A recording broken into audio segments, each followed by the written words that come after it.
চলো আজকে তোমাদের সাথে একটি মিনি শপিং ব্লগ শেয়ার করি। আমি চলে গিয়েছিলাম মিরপুর 10 এফএস স্কয়ারের একটি দোকানে।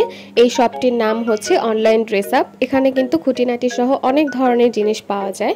আমি এখান থেকে কি কি জিনিস কিনেছি তাই তোমাদেরকে আজকে দেখাবো। তার আগে চলো তোমাদের সাথে এই দোকানের অ্যাড্রেসটি শেয়ার করি। এদের কিন্তু অনলাইন পেজও আছে, তোমরা ফেসবুকে সার্চ করলে পেয়ে যাবে। চলো এখন আমার শপিংগুলো দেখে নেই। প্রথমে ছোট্ট দুটি সিরামিকের জিনিস নেওয়া হয়েছে। এগুলো মূলত সস সার্ভ করার জন্য আমরা কিনেছিলাম। এগুলোর পার পিস নিয়েছিল 50 টাকা করে। তারপর নেওয়া হয়েছিল এই কমন একটি মশলাদানি, এটির দাম নিয়েছিল 100 টাকা। তারপর আমরা কিনেছিলাম মিনি একটি রাইস কুকার। তোমাদের অনেকের বাসায় হয়তো এটি আছে এবং তোমরা অনেকেই এটি ব্যবহার করে থাকো। তোমাদের কার কার বাসায় এই মিনি রাইস কুকারটি আছে আমাকে কিন্তু কমেন্ট করে জানাতে পারো।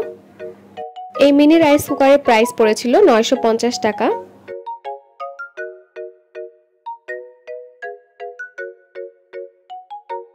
তারপর আমি একটি ওয়াল স্টিকার হুক নিয়েছিলাম, এটির দাম নিয়েছিল 30 টাকা।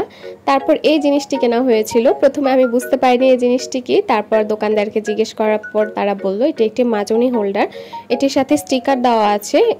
এই স্টিকারের সাহায্যে তোমরা রান্নাঘরে এটি লাগিয়ে রাখতে পারবে। কিন্তু এই স্টিকারটি আমার কাছে খুব একটা স্ট্রং মনে হয়নি, কারণ আমি এটি লাগানোর পরে খুলে গিয়েছিল।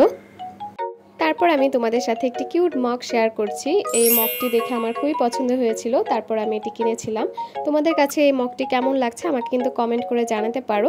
এটির দাম নিয়েছিল 180 টাকা। এই ছিল আমার আজকের শপিং।